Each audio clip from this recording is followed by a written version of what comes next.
Halito everybody and welcome back. This is CT over at the NYC Indian, and today we're going to be reviewing Married at First Sight, Striking a Balance. This is going to be brought to you from an urban Native American perspective, a mixed perspective, and a secular perspective. So let's dive right on in.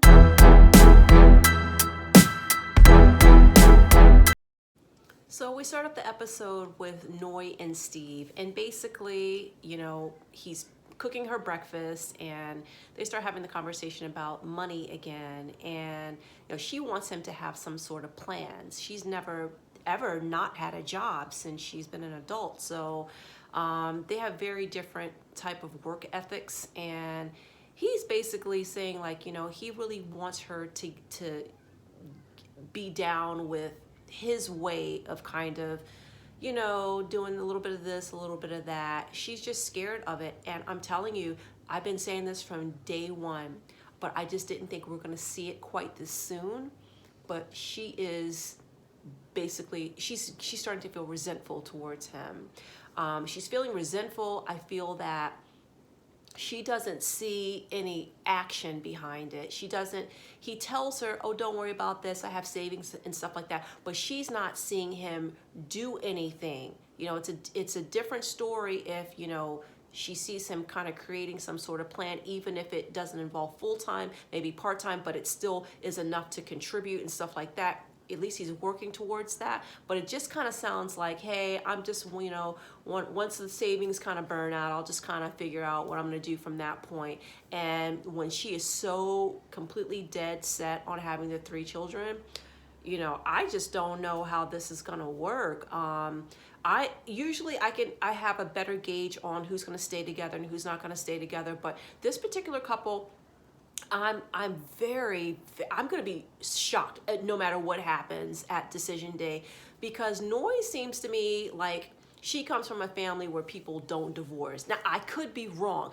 This could be my perception. Now, her parents obviously did stay together, but who knows? Maybe some of the other aunts or uncles or cousins have had divorces, but it just, a lot of cultures, divorces, they don't divorce as often as, a lot of countries don't divorce as much as the United States. But, with her cultural background, I really do believe when she said that she's in it, and, I feel some people do go into this really thinking, I am not going to divorce no matter what. She strikes me as that type. I could be wrong. I don't know. So that one is very hard for me to make my prediction on, because, the predictions can ebb and flow each week with the different couples. Even Mark and Lindsay, they have good and bad weeks, but I still have a feeling of what's going to happen at the end. With these two, I just don't know. And he's starting to get a little bit more, hey, listen, I'm seeing this as a little bit more of a problem than I thought. I didn't realize until, we were in front of Pastor Cal that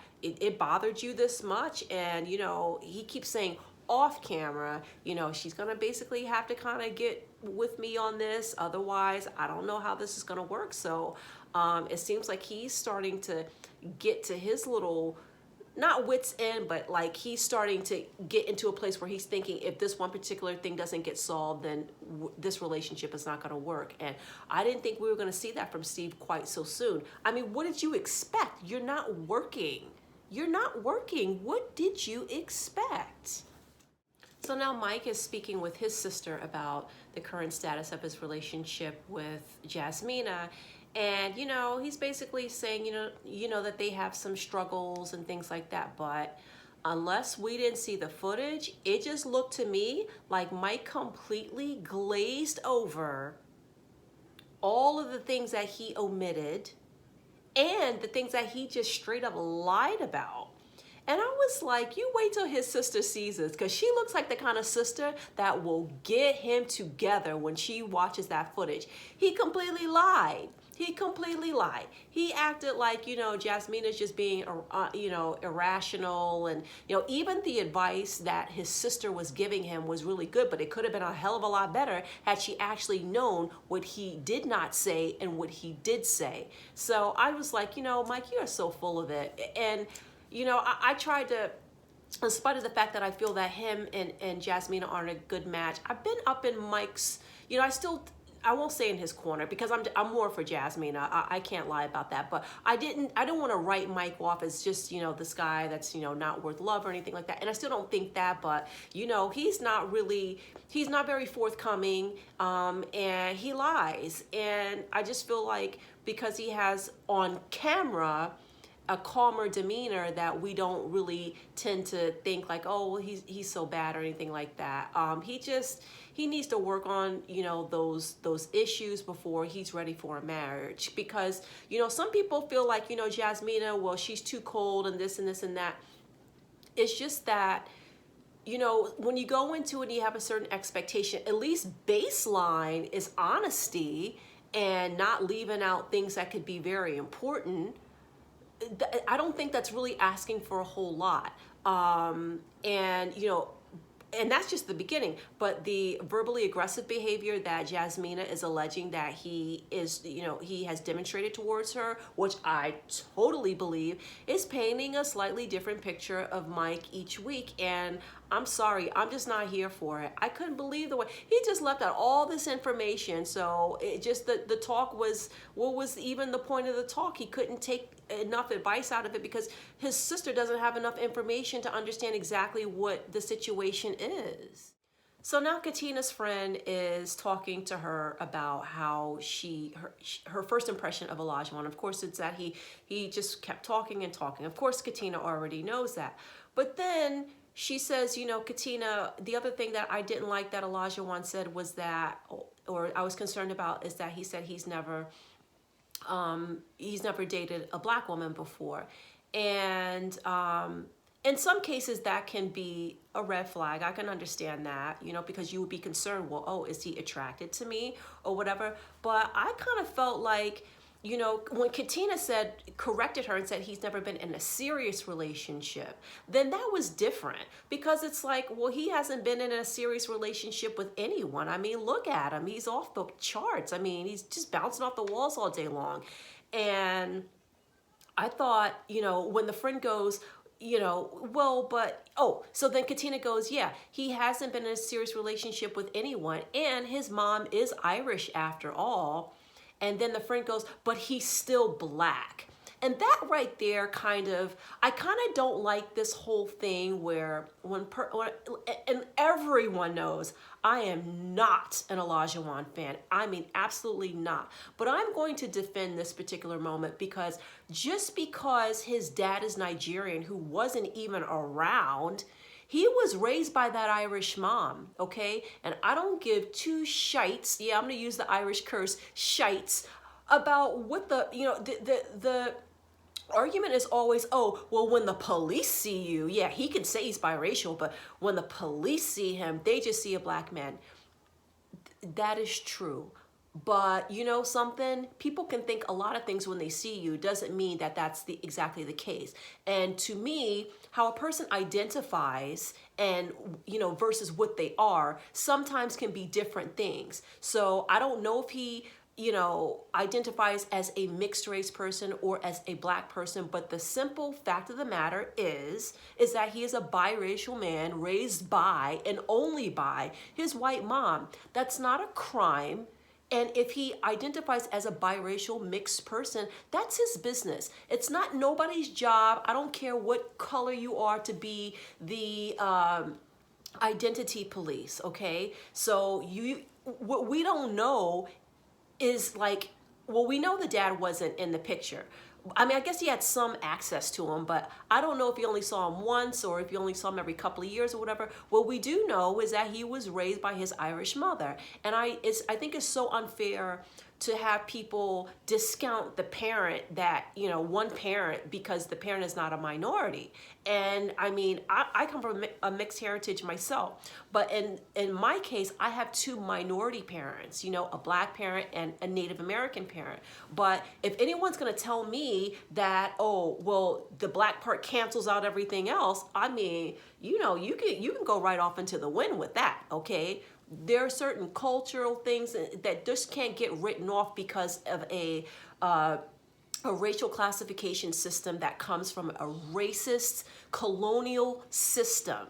How long do we need to continue to perpetuate that? So, you know, that if they were to have kids and, you know, maybe the kid wants to go to Irish dancing or something like that, you know, what are you going to say? No, you can't do that, you know, because, you know, who forget grandma's Irish and she raised your dad, you know, you're not allowed to have any contact with that side because you're so melanated, because your hair is curly. I think that is it is just garbage. I hate that kind of argument. So it just, to me, it was like, that's the wrong argument to be having right now. Olajuwon has so many other problems that what he identifies as and what the police see him as when he walks down the street, to me, is not the issue.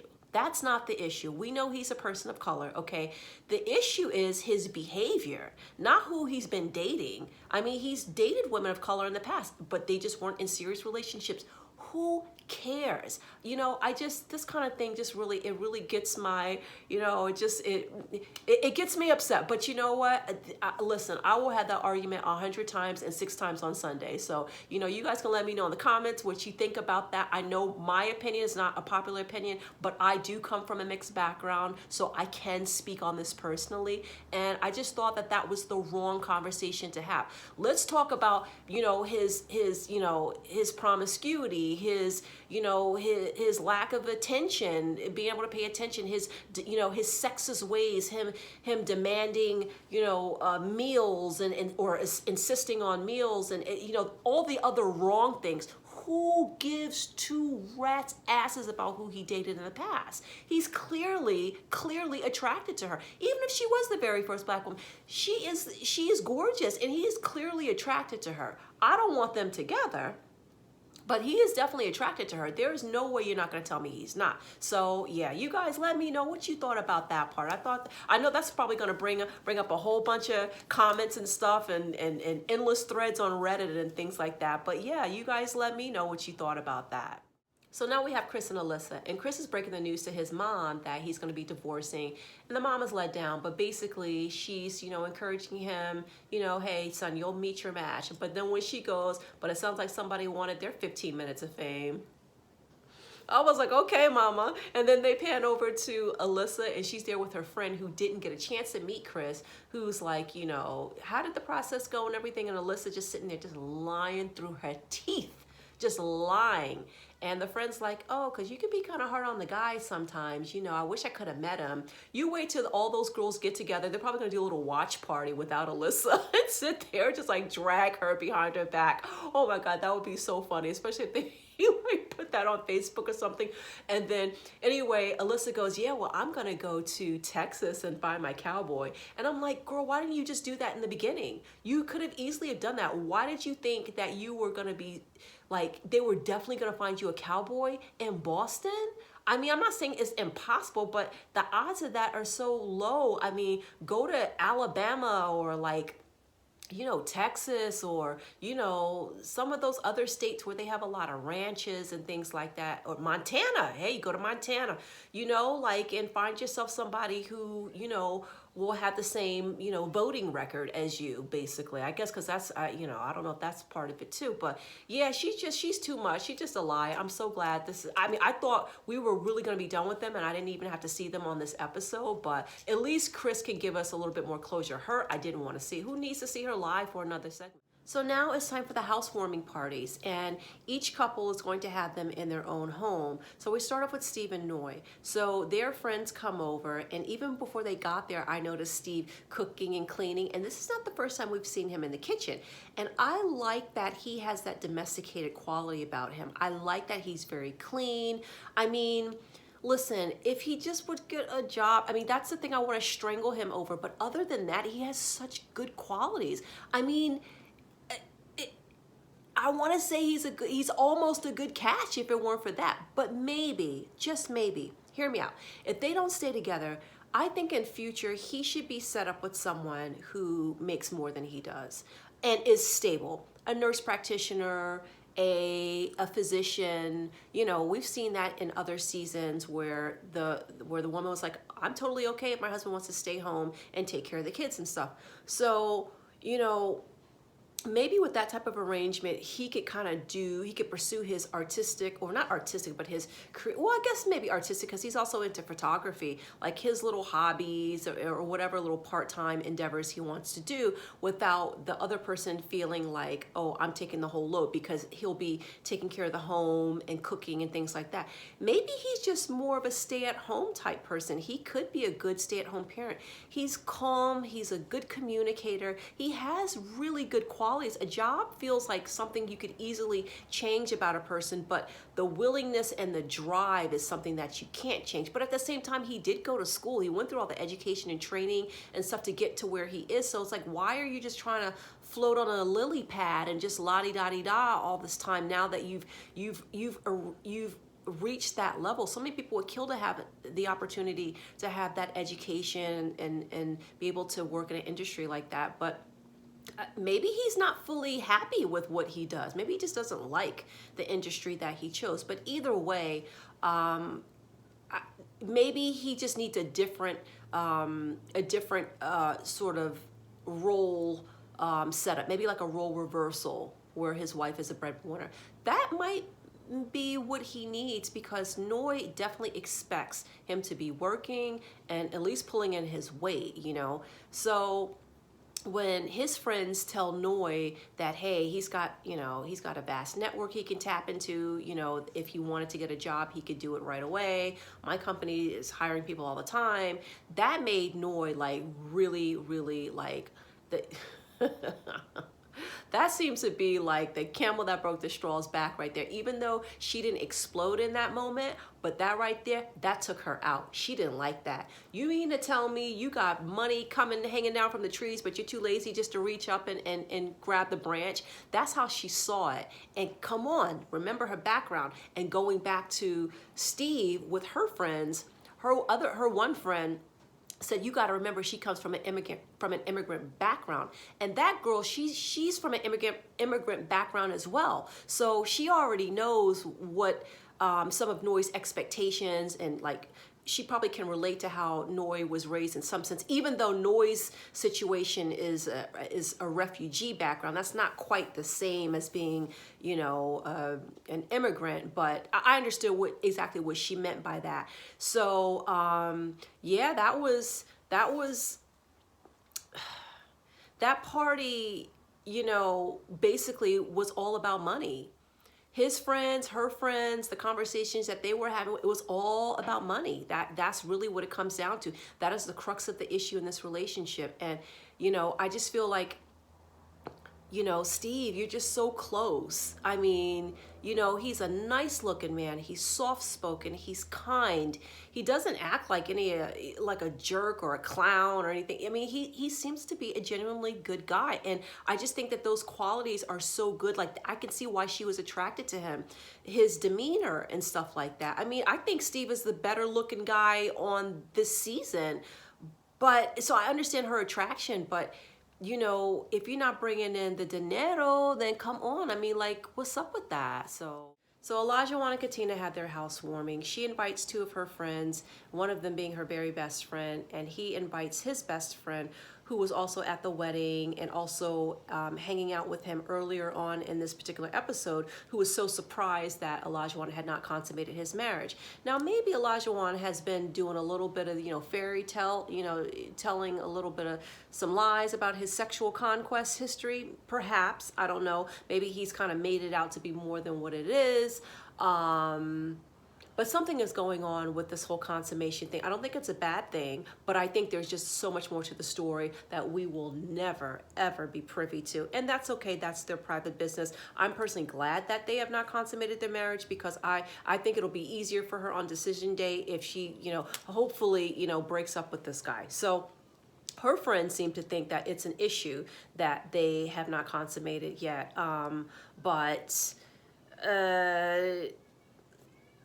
I just think we're not going to find out. I feel like if it hasn't happened up until this point, considering that she has already been trying really hard with him to be patient and to deal with his personality, I feel like it's not going to happen. And hopefully she is on the way to the divorce process.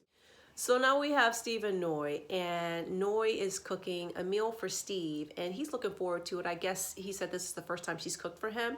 So as she's, cooking the noodles, they're making two separate. She's making two separate servings of noodles. So his noodles apparently were boiling over a little bit too long. He wasn't happy with that, and he mentioned to her that the noodles were boiling over, and she tells him to stop complaining. And next thing you know, after that, she just very quietly picks up little sushi, puts him underneath her arm, and is just like, see ya. She was out of there. And he's sitting there going, hey, wait a minute, where's my wife and where's my noodles? Like, I'm hungry, right? And next thing you know, he's calling her, she's not picking up, he's texting her, she's not responding. And then it's the next day and she's still not home. And then finally she comes home and he sits down and it's like, okay, so what happened? Where'd you go? Like what happened? And then, and another thing, why did you post on social media this kind of cryptic, you got to know when to say no, and sometimes something's just no, and like all this stuff. And it was obviously indirectly directed to him. It was a very passive aggressive move. And I was like, no, you didn't put your business on blast like that on social media. And he's like, my family follows you, so they're going to read that and like, what is going on? And that was such a childish move, Noi. But see, this is my assessment of the situation. Because she just basically went back to her apartment. I mean, she didn't go anywhere crazy, but she clearly, I know she had a relationship with someone overseas before, something like that, but I don't remember if she said she lived with that person, because the way that she was acting was as if she had never lived with someone. Steve didn't do anything that bad. That's what I know a lot of people are saying, why did she react like that over the noodles? It wasn't about noodles, okay? That was about money. Plain and simple, that was about money. And the noodles were it was the pasta that broke the chef's back. I don't know. Like that was it. It was the final straw for her. She was feeling frustrated because she has expressed how she feels, but she hasn't really let it out in a very, like really getting it off of her chest kind of way. So it's been building up and she's frustrated. Now, the way she handled it was wrong. And I think she knows that it was wrong. You don't leave somebody in the lurch like that, not knowing if something happened to you. I mean, it wasn't good. And I'm not going to harp on this too much because she realizes that what she did was wrong, because had he left like that and she didn't know where he was, she would have been devastated, right? But she's mad because Steve ain't got no job. I got a t-shirt that says Steve ain't got no job. Okay? Because this is not going to get fixed until either his mentality changes or he just wins the lottery. I don't know what else is going to be the resolution here. So, and the second thing is that, posting on social media your relationship status. I mean, that's like early Facebook days, what people used to do, change their relationship status, go from single to, or from in a relationship to single or something like that. Again, once he talked to her, and he spoke to her in a very calm way, in a civil manner, he made very good points. Like, this is not what you do. You cannot handle conflict in that way. So what she has to do going forward is that even when it's really bothering her, if it takes an explosion, not like something crazy, don't get me wrong, but if she needs to kind of raise her voice a little bit and say, hey, you know what, I'm sick of this. How are we supposed to build? How are we supposed to have kids? Put your hands in the air. You can talk like me. Get some notes from me, Nora. Girl, I will tell you how to go off, okay? And say what you need to say and be like, look, even, I want these 3 kids and this is how we're going to pay for them. You have to really go into it more like that. Not so much. The thing is, because she had a fairy tale painted, right? And her taking that dog and packing up the dog and leaving, that was her fairy tale coming crashing down. The perfect guy excuse me, the perfect guy was not exactly in the perfect situation. So she did hear him out, and hopefully they'll be able to get past that. But yeah, you don't do that to a partner. It just struck me as someone who just doesn't have a lot of experience living with someone, because that's just kind of not something you do over something. I don't want to say something small, because we know it just was not about noodles, right? But even if it's something that you're frustrated with and you've been carrying for a long time, if to leave like that, and and be gone for 24 hours. Now listen, if you thought he was cheating on you, or you found out that he spent all the money and spent it on somebody else, that's different. Not because you're frustrated with the fact that he's not working and you are still a new couple. It's not like she's been begging him for years and years and years to get a job and he won't. This is still new. But so I understand her frustration 100%, because let me tell you something. You put me on Married at First Sight and you set me, I've given you my specifics. I've given you my background, my struggle. I tell you only had 2 shirts growing up and that I didn't know where my next meal was coming from. And you hook me up with somebody who doesn't have a job. Oh, no, no, no, no, no, no. Let me tell you something. I'm taking out the whole production team, okay? I'm going off on everybody. So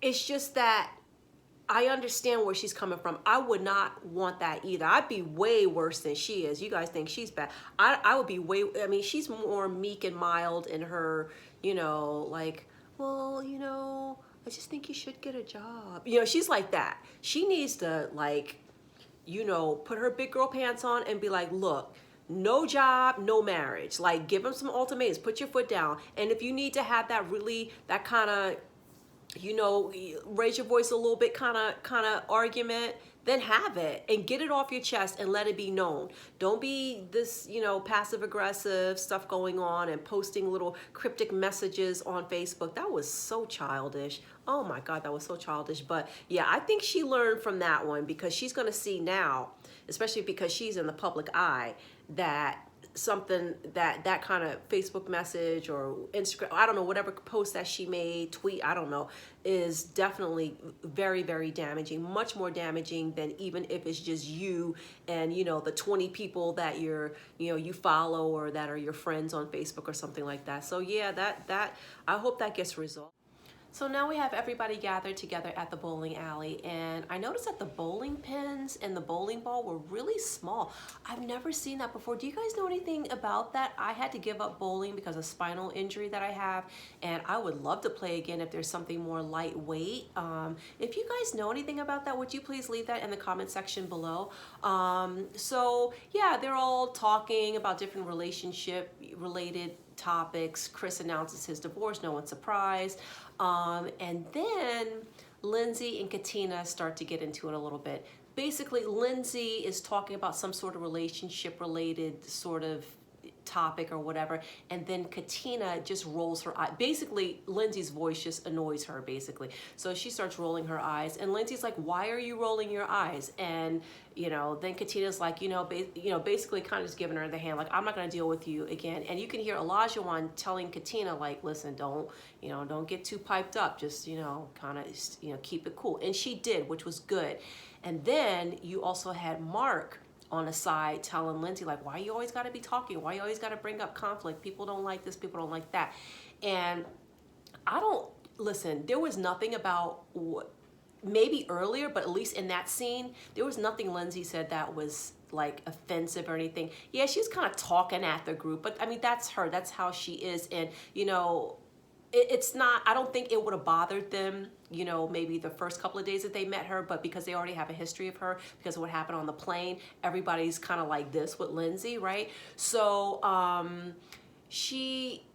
I just don't think that what she said was so bad. Now, listen, to Katina, anything is going to annoy her. So I understand Katina's reaction, But Mark's reaction, I thought was like, oh my God. But it was like the noodles all over again. Any other time, this would not have been a huge deal. But because he had basically been going through it with her, feeling like, you know, she's too much, she's taken over, she's trying to fix too many things, he's not used to it, you know, she won't stop talking, she makes all these remarks in public. That's his main gripe about her, is her behavior in public and stuff like that. And she doesn't listen to him when he tells her, hey, I don't like when you do these things in public. So basically, that's what was boiling to the surface. It really wasn't the comment itself, because there was nothing offensive about the comment. It was just he was frustrated with her, and it came out in that moment. And she was like, you know what? I'm sick of this. And she's like, you go over there. And he's like, why don't you just finish drinking? And she's like, fine, why don't you go live with your mama?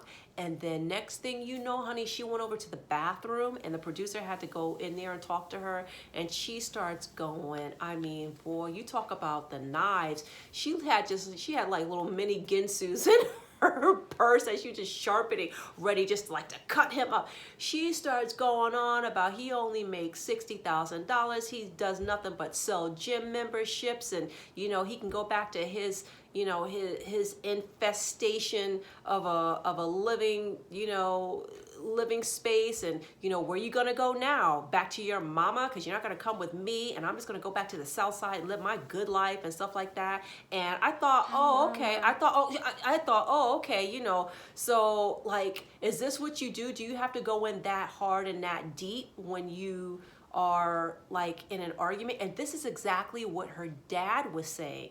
Her dad was saying that in the very beginning episodes, like when you get into conflict, you can't just go for the jugular with people, and that's what you do. He said it more than one time. I specifically remember that because I remember in the very beginning of the season, they played some clip of her being nasty, basically, and it kind of matched what he said, right? It matched what he said about her, you know, using too much force during those times. So I thought to myself, wow, here we go. And it was extreme, and he could hear her from a few feet away, and he's like, you know, oh my God, what is she going on about now?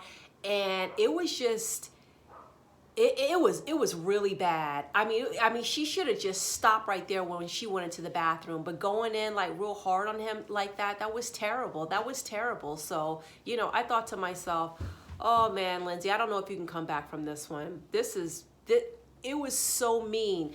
Even if you've been a Lindsay fan up until this point, there's no way you could justify that. It was absolutely terrible the way that she was speaking about him. I mean, like he was just like a little piece of nothing, you know, on the floor or something like that. So I think that even though we saw a scene from the next episode where they are, you know, they're back getting along and stuff like that. It's kind of like that up down toxic sort of thing that doesn't work out in the long run. And I feel as though even though it seems like they kind of come back together for a moment, I definitely think that ultimately, at least on his side, I think he's just really absolutely done. And like his friend said, or his female friend said to Lindsay during their little party, they're so used to Mark being the one who's fallen in love too quick and wants to move in right away and wants to get married right away. Now he doesn't have that. So it's almost like he doesn't have anything to do. There's like nothing to chase, you know, and then her comments are just, it's too much. And I don't like to, you know, suppress a woman's voice. I think women are allowed to be a little crass if they want to, the same way guys do. But, you know, can you be a little bit, I mean, you don't have to be like, you know, completely ladylike all the time. But, I mean, you don't want to be, you know, like scratching your crotch and belching. I'm not saying that she does that. But when they play some of the scenes from, you know, the earlier scenes, like her humor and stuff like that, that's fine if you're at home with your buddy, you know what I mean, with your friends. But, like, he's trying to put the ring on and she's like, yeah, I want it to hurt. I mean, you know, stuff like that. It was kind of like too inappropriate, and I understand what he meant by that. But anyway, so let's talk about this next week, guys, and let's catch up. Did you guys enjoy the episode? What did you think? So let me know. Please stay safe. I'll see you next week, and Chipisalacho.